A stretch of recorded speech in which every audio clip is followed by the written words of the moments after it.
we need more than anything, in my opinion, is a paradigm shift in our understanding of the relative positions of men and women in our world.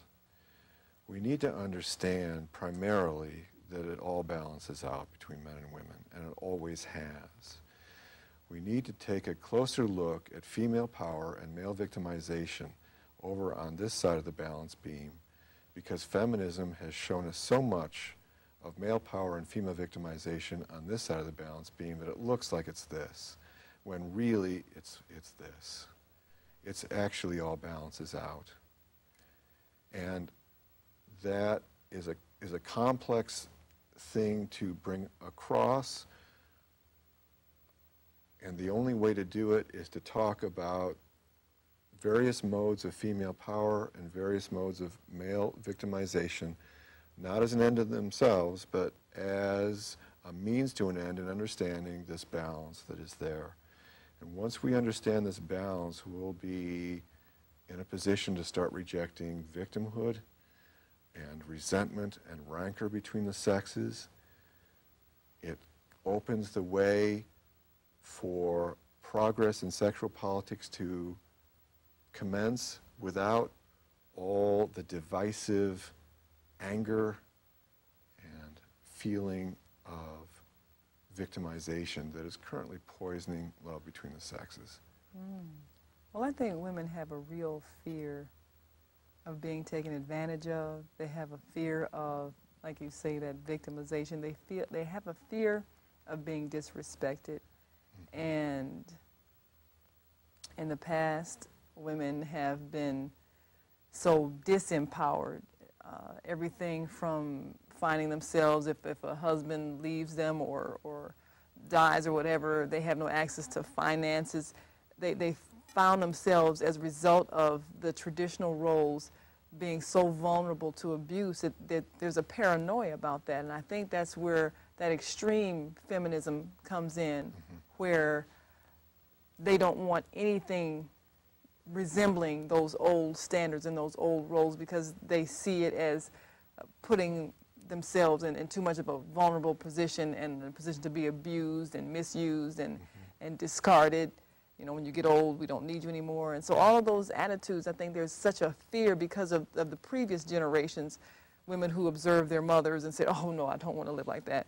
So now we need a new image of what it means to be a woman, but one that's balanced so that it doesn't neglect children or, you know, negate men. Right.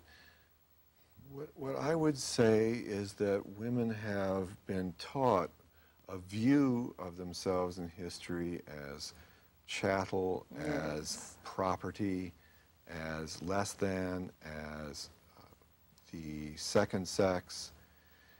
And I would say that all of this is reframable. What may be shocking to you is that I'm in touch with a community of masculists who see the entire male experience all through history as nothing but victimhood. They have developed what I call the victim dictum, the same victim dictum as feminists, except that it simply comes from a male perspective. And they see women as having been the ones with the power all through history, and they see men you women. as, right, and they see men as being the great victims all through history. Let me try a quick analogy to get a little bit of a sense of where the masculists would be coming from on that. I'm going to compare patriarchy to the peacock's tail. And I'm going to say that a peacock appears resplendent. It is magnificent. In comparison to the more drab peahen, the peacock appears regal, appears to be the one with the power, the one that draws all the attention, and the one that is enviable. Now, let's take a look at two factors that the masculists see. One, they see the burden of the peacock's tail.